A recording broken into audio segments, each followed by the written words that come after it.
আসসালামু আলাইকুম রহমতুল্লাহ। পাখিকে একেবারে কারেন্টের মতন মেডিসিন কাজ করবে পাখির শরীরে। ওই কারণে যখনই আপনি আপনার পাখিকে কৃমিমুক্ত রাখবেন, তখনই একটা নাপা বড়ির সেবন করালে ওই নাপা বড়ির যে কার্যক্ষমতা সঙ্গে সঙ্গে পাখির শরীরে লেগে যাবে।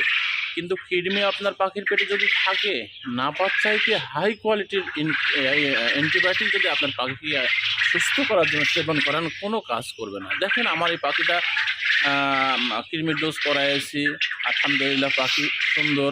কৃমির ডোজ করানোর পরে ঠান্ডার ডোজ করাইছি, আলহামদুলিল্লাহ পাখি সুস্থ। তারপরে আমাশার ডোজ করাইলাম, পাখি সুস্থ। ইনশাআল্লাহ আর 2 দিন পর পাখিকে রানীক্ষেত ভ্যাকসিন দিয়ে দেব। আমার পাখি একেবারে যে 4টা যে ডোজ কোয়েল পাখির, এই 4টা ডোজ দেওয়ার পরে পাখি এখন একেবারে সুস্থ হয়ে গেছে। কৃমির ডোজ এবং ঠান্ডার ডোজ, আমাশার ডোজ দেওয়ার পর পাখি সুস্থ হয়ে গেছে।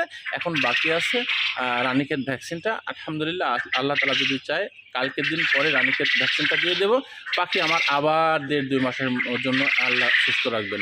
তারপরে আবার এরমভাবে এই 4টা মেডিসিনে আবার সিরিয়াল দেবো। আর এর মধ্যে যে সকল মেডিসিন দেওয়া দরকার, ভিটামিনযুক্ত যে মেডিসিনগুলো, প্রয়োজনীয় গুরুত্বপূর্ণ মেডিসিনগুলো, সেগুলো তো চলবেই। কিন্তু এগুলো যতই দামি, যতই ভালো, যতই গুরুত্বপূর্ণ মেডিসিন হোক না কেন, কৃমির ডোজটা আগে আপনারা খেয়াল রাখবেন, কৃমি মুক্ত পাখিকে রাখবেন। আসসালামু আলাইকুম।